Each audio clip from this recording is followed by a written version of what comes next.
Doctor Alina, बाद में आप मुझे व्हाट्सएप कीजिएगा। अच्छा जी, बिस्मिल्लाह रहमान रहीम। आज का जो हमारा टॉपिक है वो है सर्विकल कार्सिनोमा। बहुत ज़्यादा इंपॉर्टेंट टॉपिक है, जैसे एंडोमेट्रियल कार्सिनोमा और सर्विकल कार्सिनोमा, ये दोनों ही आ जाते हैं। ठीक है, और ये बहुत दफ़ा प्रॉफ में आया हुआ है। यानी कि ये तो वो हॉट फेवरेट टॉपिक्स हैं जो कि आप किसी सूरत नहीं छोड़ सकते, चाहे जो भी हो जाए। ठीक है, सर्विकल कार्सिनोमा तो खास तौर पे एंडोमेट्रियल कार्सिनोमा से भी ज़्यादा इंपॉर्टेंट है। सर्विकल कार्सिनोमा थोड़ा सा कॉम्प्लिकेटेड है। थोड़ा सा आज मैं इसको आपको डिटेल में समझाने की कोशिश करूंगा, खास तौर पे इसकी स्टेजेस को। तो सर्विकल कार्सिनोमा सर्विक्स से राइज होता है, एबनॉर्मल ग्रोथ है सेल्स की, और ये एन इन्वेड करता है, इन्वेजन करता है, अदर पार्ट ऑफ बॉडी को भी इन्वॉल्व करता है, और सर्विक्स के इर्द गिर्द जो है वो जो पार्ट्स हैं बॉडी के उनको भी इन्वॉल्व करता है।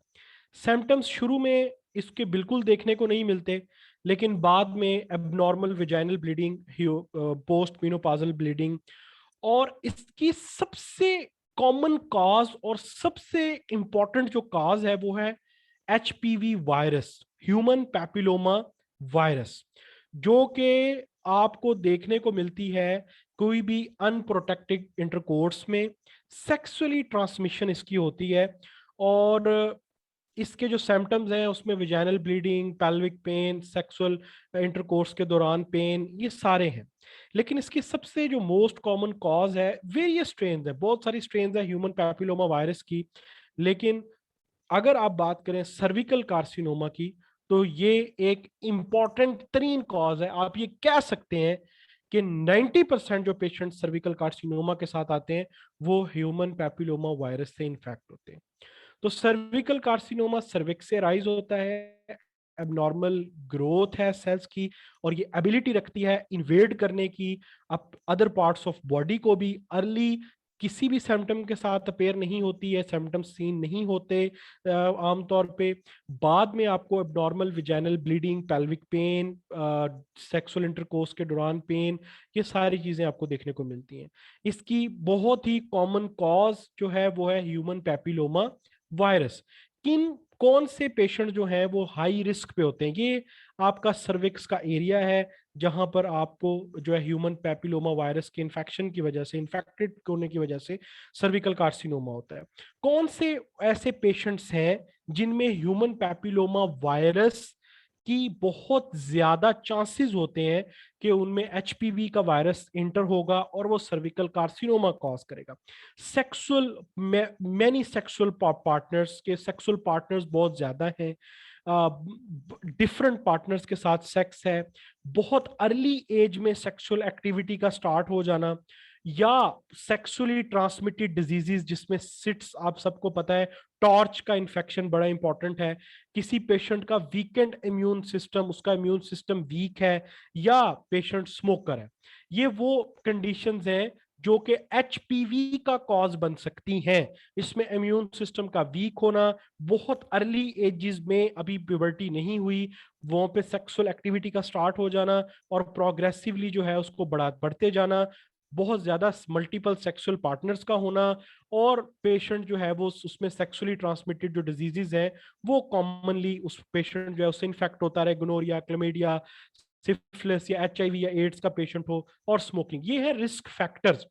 यहां से आपकी मेन चीज शुरू होती है। अच्छा, अब सर्विकल कैंसर जो है ना डॉक्टर साहब, वो डायरेक्ट कार्सिनोमा नहीं बन जाता, उसमें कुछ स्टेजेस हैं। सबसे पहले हम इसे कहते हैं सिन। सिन एक्चुअली क्या होती है, CIN एक्चुअली क्या होता है, इसको हम कहते हैं सर्विकल इंट्रा एपिथेलियल नियोप्लेजिया।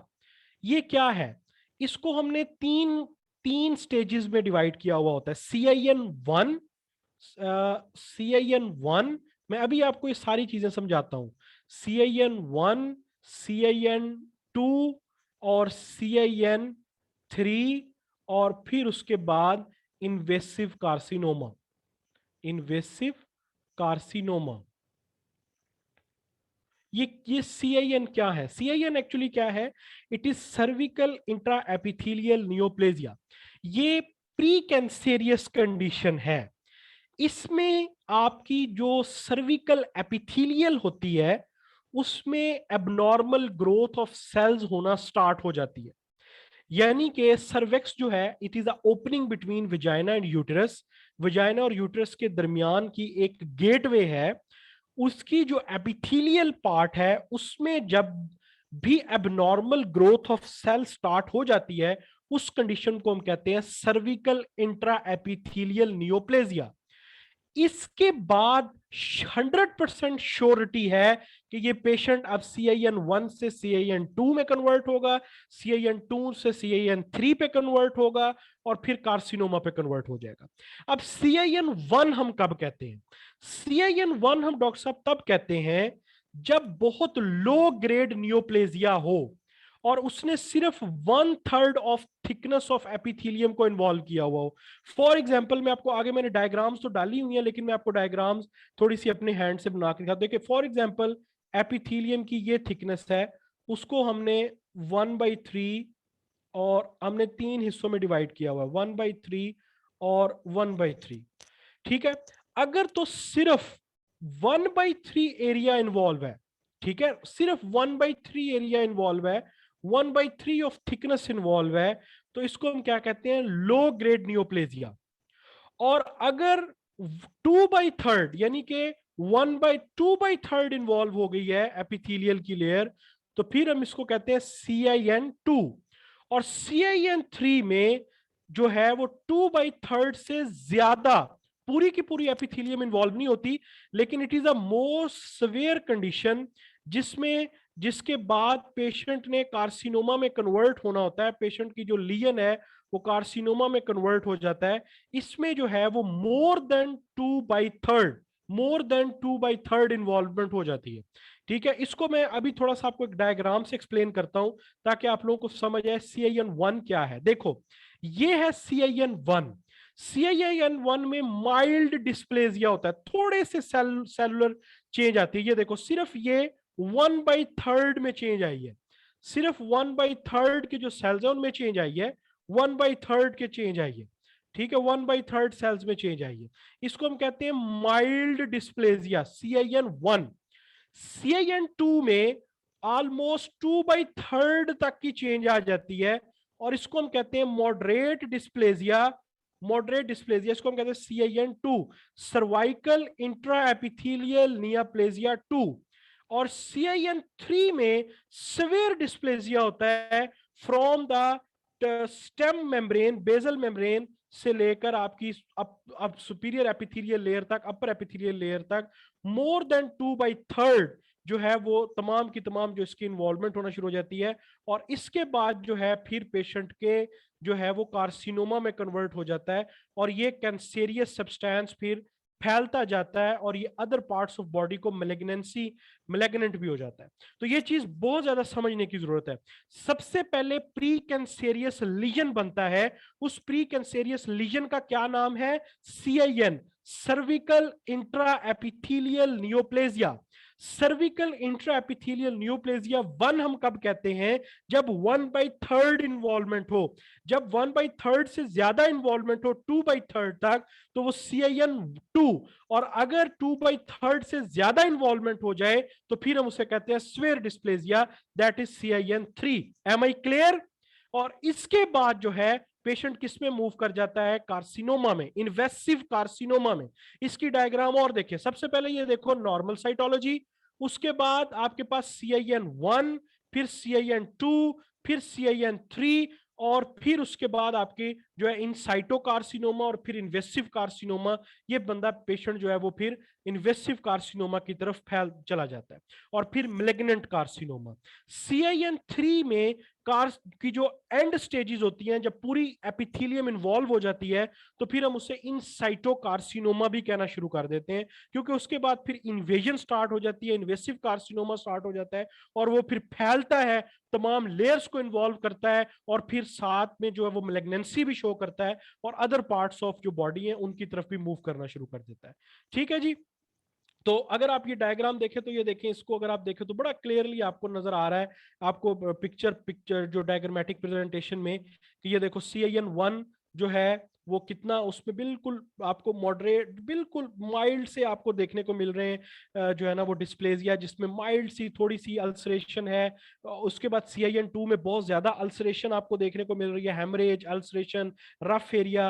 और CIN3 में ऑलमोस्ट पूरा का पूरी सर्विक्स इन्वॉल्व हुई हुई है और अल्सरेशन हुई हुई है, साथ में हेमरेजेस आपको देखने को मिल रहे हैं। तो ये CIN1 से CIN3 की तरफ जो है ये नियोप्लेजिया मूव कर, मेरे ख्याल से अब ये पे आपको जो है ना वो क्लियर हो गया होगा। अच्छा, अब हम अगर इसकी स्टेजेस की बात करें, स्टेजेस की अगर हम बात करें तो स्टेज 1 हम तब कहते हैं कि जब सिर्फ कार्सिनोमा जो है वो सर्विक्स तक कन्फाइंड करे। स्टेज 2 हम कब कहते हैं, जब सर्विक्स और उसने लोअर 1/3 ऑफ विजाइना को इन्वॉल्व किया हुआ हो, लेकिन पेल्विक को इन्वॉल्व ना किया हो, पेल्विस वॉल को इन्वॉल्व ना किया हो। स्टेज 3 हम कब कहते हैं, जब लोअर 1/3 विजाइना भी, पेल्विस वॉल भी और सर्विक्स भी इन्वॉल्व हो गई हो। और स्टेज 4 जो है वो मैलिग्नेंसी की स्टेज है। मैं बड़ा आसान, इसकी आपको बी और ए और बी में पढ़ने की जरूरत नहीं है, आपको मैं बड़ी आसान सी स्टेजिंग बताता हूं जो आपको कभी भूले ना। स्टेज 0 का मतलब है कार्सिनोमा इन साइटू, सिर्फ एपिथेलियम ऑफ सर्विक्स तक है और कहीं ये नहीं है। स्टेज 1 का मतलब क्या है, सर्विक्स की तमाम लेयर्स इन्वॉल्व हो गई हैं। स्टेज 2 का मतलब क्या है, cervix plus 1/3 of vagina, lower 1/3 of vagina, ठीक है, लोअर और 1/3 ऑफ विजाइना, ठीक है।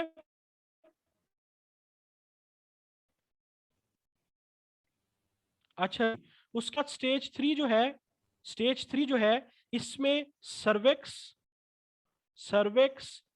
प्लस पेल्विक वॉल और लोअर 1/3 ऑफ विजाइना भी हो जाती है।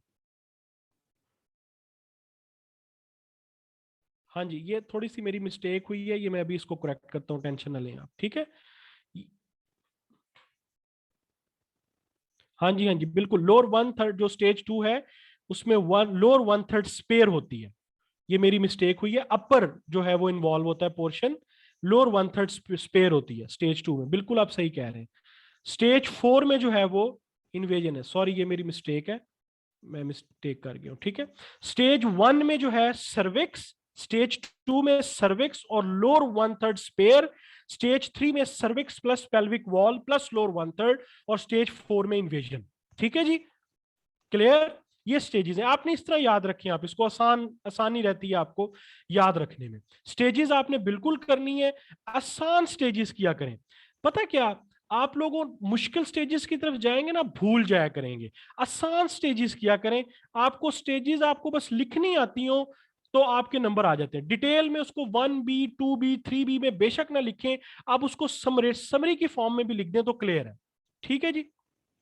अच्छा, science and symptoms more advancing stage में आपको क्या देखने को मिलते हैं, तो उसमें विजाइनल ब्लीडिंग बड़ी कॉमन है, हमने कल भी, आपको याद है, आपको अगर आपको भूल गया हो तो पोस्ट मेनोपॉजल ब्लीडिंग। अच्छा, वैसे जो सर्विकल कार्सिनोमा होता है वो ओल्ड एजेस में इंतहाई अनकॉमन है। कॉमन होता है ये आपकी जो यंग एडल्ट एजेस होती हैं, सर्विकल कार्सिनोमा यंग एज में, एडल्ट एज में ज्यादा आपको देखने को मिलता है age compare to old age, जो कि हमने एंडोमेट्रियल कार्सिनोमा में पढ़ा था। तो विजाइनल ब्लीडिंग आफ्टर इंटरकोर्स या बिटवीन पीरियड्स की अगर आपको ब्लीडिंग है, कोई वाटरी या ब्लडी डिस्चार्ज हो रहा है, तो पेल्विक पेन है ड्यूरिंग इंटरकोर्स, इसमें जो रेड फ्लैग सिम्टम्स होते हैं वो आपको देखे वो होते हैं जो, एक मिनट मुझे अपना ये ठीक करने दें। रेड फ्लैग जो सिम्टम्स होते हैं वो पेन ड्यूरिंग इंटरकोर्स पे, ब्लीडिंग आफ्टर इंटरकोर्स पे, पीरियड्स के बिटवीन या आफ्टर मीनोपाज जो ब्लीडिंग है, और वाटरी या ब्लडी डिस्चार्ज अगर हो रहा है। अच्छा, इसमें भी देखो, जो वाटरी है, ब्लडी डिस्चार्ज है, ये किसी इंफेक्शन में भी हो सकता है। तो सबसे पहले ह्यूमन पेपिलोमा वायरस का इंफेक्शन होता है, उसके बाद ये सारी चेंजेस शुरू होती हैं। तो हमें, अगर किसी पेशेंट को, अगर आपके पास कोई पेशेंट प्रेजेंट करता है ना वाटरी या ब्लीडी डिस्चार्ज के साथ या वाजाइनल डिस्चार्ज के साथ, और ये अर्ली स्टेजेस में होता है। मोर एडवांस स्टेजेस में बहुत हैवी ब्लीडिंग स्टार्ट हो जाती है, पेनफुल इंटरकोर्स स्टार्ट हो जाता है, पेल्विक पेन्स होना शुरू हो जाती हैं, विजाइनल ब्लीडिंग्स होना शुरू हो जाती हैं। अर्ली स्टेजेस में जब एचपीवी का वायरस अटैक करता है ना, तो तब आपको ये चीजें इतनी कॉमन देखने को नहीं मिलती। तब जो चीजें कॉमन देखने को मिलती हैं, डॉक्टर साहब अपना कैमरा ऑफ करें काइंडली, मेरी स्क्रीन सारी ब्लैक हो जाती है। जब जो कॉमन चीजें आपको अर्ली स्टेजेस में देखने को मिलती हैं, उसमें ना वाटरी डिस्चार्ज होता है, फाउल स्मेलिंग वाटरी डिस्चार्ज। उस वक्त फौरी तौर पे आपको पैप स्मेयर करवा लेना चाहिए, क्योंकि अगर आप पैप स्मेयर करवाएंगे, अगर वो पेशेंट एचपीवी पॉजिटिव है, तो वो पेशेंट सर्विकल कार्सिनोमा की तरफ मूव कर सकता है। ये क्वेश्चन आपसे वाइवे में किया जा सकता है कि क्या हर एचपीवी का पेशेंट सर्विकल कार्सिनोमा की तरफ जाता है? नहीं, बिल्कुल नहीं। HPV is a commonest cause of cervical carcinoma. ये नहीं कह सकते कि एचपीवी का पेशेंट जो है वो, जिसको भी एचपीवी हो जाए उसको सर्विकल कार्सिनोमा हो जाता है।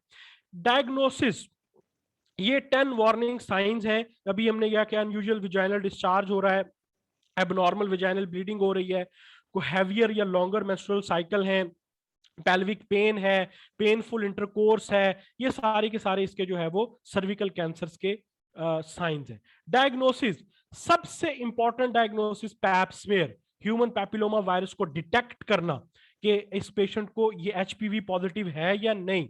पैप स्मेयर सबसे ज्यादा इंपॉर्टेंट है साइटोलॉजी में, जिसमें आपको ह्यूमन पैपिलोमा वायरस का पता करना है। उसके बाद जो इंपॉर्टेंट, ये पैप स्मेयर का जो है ना वो मेथड दिया हुआ है कि हम किस तरह पैप स्मेयर इस तरह लेकर जाते हैं और इस तरह थोड़ा सा उसको राउंड अंदर घुमाते हैं और फिर उसके बाद जो है हम उसको उसका सैंपल करते हैं। दूसरा है क्लोनोस्कोपी। क्लोनोस्कोपी और बायोप्सी, अब फिर वही बात कल मैंने एंडोमेट्रियल कार्सिनोमा में भी ये रिपीट की थी, मैं फिर रिपीट कर रहा हूं कि क्लोनोस्कोपी डायग्नोस्टिक भी होती है और साथ में, सॉरी, कॉल्पोस्कोपी, कॉल्पोस्कोपी में हम सर्विक्स देखते हैं, ये डायग्नोस्टिक भी होती है और साथ में ये थेराप्यूटिक भी होती है। अच्छा देखो, जब भी हम कॉल्पोस्कोपी करते हैं, उसमें हम सिर्फ देखते हैं, हमें एक पिक्चर क्लियर होती है कि इस वक्त कंडीशन क्या है। हम स्पेकुलम एंटर करते हैं और उसके बाद हम उसको माइक्रोस्कोप लगा के इस तरह हम चेक करते हैं, देखते हैं कि इस वक्त पेशेंट की कंडीशन क्या है, सर्विक्स की कंडीशन क्या है। हमें थोड़ा अंदाजा हो जाता है कि CIN1 में है, CIN2 में है या CIN3 में है, कैसे है। उसके बाद फिर हम बायोप्सी की तरफ मूव करते हैं और सीटी स्कैन और MRI से हमें एक्सटेंट पता चल जाती है, स्टेजिंग पता चल जाती है कि पेशेंट जो कार्सिनोमा है उसने सॉफ्ट टिश्यू को कितना इन्वॉल्व किया हुआ है, बोन्स को कितना इन्वॉल्व किया हुआ है। तो ये इसकी डायग्नोस्टिक टेक्निक्स है। अगर इसकी आप बात करें इसकी ट्रीटमेंट की, तो ये एक बहुत इंपॉर्टेंट चार्ट है। अगर आप ये इंपॉर्टेंट चार्ट ही अपना जेन में बिठा लें और ड्रॉ कर रहे हैं, तो आप लोगों को कभी इसकी ट्रीटमेंट नहीं भूलेगी और आपने ऐसे ही याद रखनी है। जैसे CIN1 की ट्रीटमेंट जो है वो केयरफुल, आपने केयर करें, एचपीवी वायर जो इन्फेक्शन है उसके लिए एंटीवायरल ड्रग्स को आप यूज करें और फॉलो अप है। CIN2 में हम लेजर वेपोराइजेशन या क्रायोथेरेपी की टेक्निक को यूज करते हैं सेल्स को खत्म करने के लिए, सेल्स को मारने के लिए। ठीक है, सेल जो आपके डिस्प्लेसिया हुआ हुआ होता है, जो डिस्प्लास्टिक सेल्स होते हैं, उनको मारने, उनको खत्म करने के लिए, उनको रिमूव करने के लिए हम क्रायोथेरेपी या लेजर वेपोराइजेशन यूज करते हैं। इसी तरह CIN3 में, अगर CIN3 में पेशेंट मूव हो जाता है, तो फिर हम इसको डिवाइड कर देते हैं इन्वेसिव और माइक्रो इन्वेसिव में। अगर तो कम इन्वेसिव है, बहुत नॉन इन्वेसिव, कम इन्वेसिव है, तो फिर हम उसको सिंपल हिस्टेक्टमी या केयरफुल ऑब्जर्वेशन से हम लोग देखते हैं, हम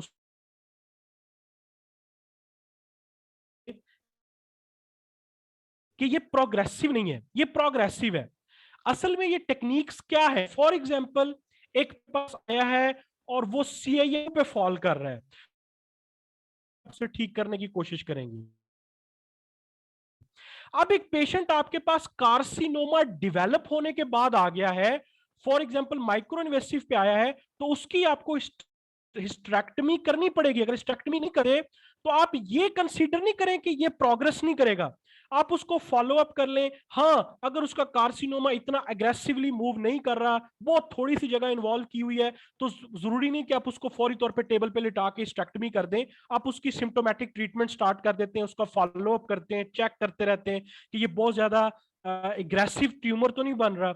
लेकिन इन्वेसिव ट्यूमर्स के अंदर हम फिर रेडिकल हिस्टेरेक्टमी करते हैं और अगर बहुत ज्यादा जिस तरह स्टेज 4 मैलिग्नेंट हो गया हो या पेशेंट उसने साथ वाले स्ट्रक्चर्स भी इन्वॉल्व कर लिए हो, तो फिर हम बिल्कुल पेलिएटिव ट्रीटमेंट करते हैं और साथ में कीमोथेरेपी या रेडियोथेरेपी भी करते हैं। और इसमें क्योंकि सर्वाइवल के चांसेस भी बहुत कम होते हैं, ये कार्सिनोमा बहुत ज्यादा फैल चुका होता है, बहुत बहुत ज्यादा इसने बॉडी के पार्ट्स को इन्वॉल्व कर लिया होता है और पेशेंट जो है वो डेथ की तरफ मूव कर रहा होता है। तो फिर हम इसमें पेलिएटिव ट्रीटमेंट साथ में कीमोथेरेपी रेडियोथेरेपी करते हैं ताकि पेशेंट की को सिम्टोमेटिक ट्रीटमेंट की जा सके, पेशेंट को कम से कम तकलीफ हो और वो ज्यादा से ज्यादा अरसा जिंदा रह सके। अब एक पेशेंट आपके पास आया स्टेज 1A पे, माइक्रो इन्वेसिव पे, उस पर आपको डिसाइड करना है कि अगर तो वो कार्सिनोमा बहुत तेजी से बढ़ रहा है, बहुत इन्वेसिवली मूव कर रहा है, तो फिर आप हिस्टेक्टमी कर लें। अगर अगर वो नहीं मूव कर रहा तो फिर आप केयरफुल ऑब्जर्वेशन करें, बायोप्सी करते रहें जब तक वो कार्ड नहीं कर रहा। ठीक है, तो इस तरह आप बिल्कुल आप स्टेज बी लिख सकते हो, स्टेज 1 लिखो, फिर स्टेज 1B लिखो, फिर स्टेज 2 लिखो, स्टेज 2, 3 और साथ में स्टेज 4 लिख सकते हो। ठीक है, तो सर्जरी जो है वो आप सिर्फ और सिर्फ यहां तक कर सकते हैं, स्टेज 1B या 2A तक। उसके बाद आपने हिस्टेक्टमी की तरफ या रेडिकल हिस्टेक्टमी की तरफ नहीं जाना। उसके बाद फिर आप पेलिएटिव ट्रीटमेंट कीमोथेरेपी रेडियोथेरेपी ही करते हैं। ये लाइन मैंने इस जगह पर लगा दी है कि इससे पहले पहले आप सर्जरी कर सकते हैं, इसके बाद आपको सर्जरी करने का कोई फायदा नहीं है, क्योंकि पेशेंट की जो है वो बहुत ज्यादा कार्सिनोमा जो है वो फैल चुका होता है, उसने एडजेसेंट स्ट्रक्चर्स को इन्वॉल्व कर लिया होता है और अदर पार्ट्स ऑफ बॉडी को भी इन्वॉल्व कर लिया होता है। ठीक है जी, क्लियर? बिल्कुल आपने ये फ्लो चार्ट को फॉलो करना है। आपकी बुक में थोड़ा सा डिफिकल्ट करके लिखी हुई है, आप ये फ्लो चार्ट से बहुत इजीली इसकी सर कर सकते हैं मैनेजमेंट। ये था जी आज का आपका टॉपिक सर्विकल कार्सिनोमा। कल हम इंशाल्लाह ताला जो है वो नेक्स्ट टॉपिक करेंगे जो कि है पेल्विक ऑर्गन प्रोलैप्स। साथ साथ कर रहे हो गायनी के नहीं कर रहे? हमारा तुमने अपना कैमरा नहीं ऑफ किया, मैंने कितनी दफा कहा आपको। साथ साथ गायनी कर रहे हैं कि नहीं कर रहे?